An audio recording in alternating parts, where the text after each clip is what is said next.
Hi everyone! Ngayon alamin natin kung ano ba ang naging issue sa pagkakatatag ng Arbitration Tribunal na kinasasangkutan ng Pilipinas at China tungkol sa Kalayaan Group of Island at South China Sea na ngayon ay mas kilala sa Pilipinas na West Philippine Sea. Alamin natin mismo mula kay former Ambassador Rosario Manalo na kilalang Philippine diplomat, nagsilbi bilang Philippine Permanent Delegate sa UNESCO mula 1990 hanggang 1994 at sa European Economic Community mula 1979 hanggang 1987. Siya rin ay naging chairwoman ng United Nations Commission on the Status of Women mula 1983 hanggang 1988. Bukod dito, siya ay naging Philippine Ambassador sa Sweden, France at Belgium, kasama ang concurrent accreditation sa iba't ibang bansa tulad ng Norway, Finland, Estonia, Latvia, Lithuania, Portugal, Monaco at Luxembourg. Noong 2011, siya ay itinalaga ni dating Pangulong Benigno Aquino III bilang bagong kinatawan ng Pilipinas sa Association of Southeast Asian Nations Intergovernmental Commission on Human Rights, AICHR. Sa kanyang panayam, binanggit ni Ambassador Rosario Manalo ang kanyang opinyon tungkol sa hindi tamang pagkakatatag ng Arbitration Tribunal na kinasasangkutan ng Pilipinas at China tungkol sa Kalayaan Group of Islands. Ayon sa kanya, ang arbitration ay dapat na voluntaryo ayon sa UN Charter, ngunit may provision sa United Nations Convention on the Law of the Sea na nag-oobliga sa compulsory arbitration. Paliwanag niya, parehong Pilipinas at China ang nag-opt-out mula sa provision na ito sa United Nations Convention on the Law of the Sea, kaya hindi nila maaaring ipatupad ang compulsory arbitration. Bilang resulta, ang arbitration panel na itinatag ng Pilipinas ay hindi ayon sa tamang proseso, kaya tinututulan ito ng China. Sa kabila nito, ang desisyon ng arbitration panel ay nagdala ng pansin sa mundo na ang Pilipinas ay may batayan para sa kanilang mga claim sa South China Sea at KGI, ngunit hindi ito nagbibigkis sa China o sa iba pang mga bansa. Panoorin natin ang kanyang paliwanag sa interview na ito. I hope I am not branded as a traitor to the country. But if you study very carefully international law, an arbitration was not set up correctly when we claim our right to the Kalayaan Group of Islands. I was breaking my brains trying to find out from international law books authorities what is an arbitration tribunal. And everywhere, an arbitration tribunal calls for three parties. The two who are claiming whatever they're claiming, and between the two, the selection of an umpire. And when arbitration is carried out, it is always voluntary. Under the UN Charter, it is always voluntary.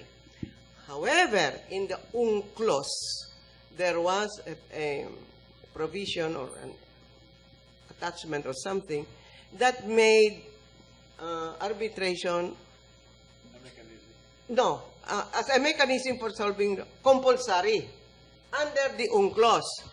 But the Philippines, when we ratified and approved the UNCLOS, we opted out of that provision, which means hindi natin gagamitin yung compulsory arbitration. We didn't want it. All right. Without even us talking with the Chinese or wherever, equally the same, the Chinese opted out of that provision. So, both the Philippines and China cannot invoke compulsory arbitration under the UNCLOS because we both opted out. So, what is the remedy? Dalhin natin sa UN. Under the UN Charter, which is voluntary arbitration. Philippines wanted it. Ayaw ng China. Voluntary. They say, you cannot tell China, "Hoy, you have to do it." Because, no, it's voluntary. So what did we do? We went and proceeded to set up an arbitration panel.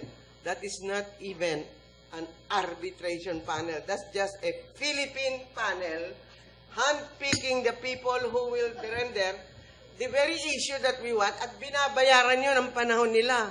Eh, ikaw ba naman kung babayaran ka at andun ka, hindi ba bibigay mo yung favorable position. That is why China is questionable. Now, I'm not trying, please understand, I'm not trying to be traitor to my country. I love my country. Pero hindi tama.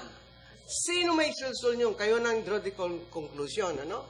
However, the very fact that that decision was given, it has brought to the attention of the world that we have a basis to do some claiming on the South China Sea of the KGI. Pero it does not bind anybody.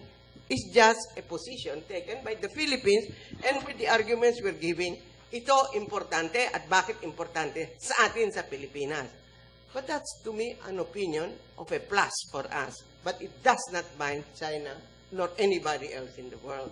Ngayon, kung magkakaroon tayo ng new process of settling the issue, we will. Kaya, in this point, tama si Presidente Duterte. Tabi muna yan, at the proper time, ilalabas natin.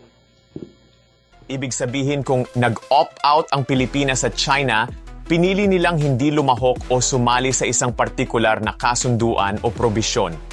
Sa madaling salita, ito ay pagtanggi o pagpili na hindi maging bahagi ng isang kasunduan.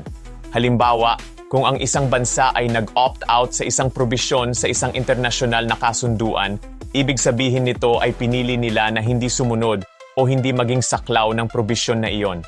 Sa kaso ng Pilipinas at China sa ilalim ng United Nations Convention on the Law of the Sea, ang parehong bansa ay nag-opt out sa probisyon ng compulsory arbitration.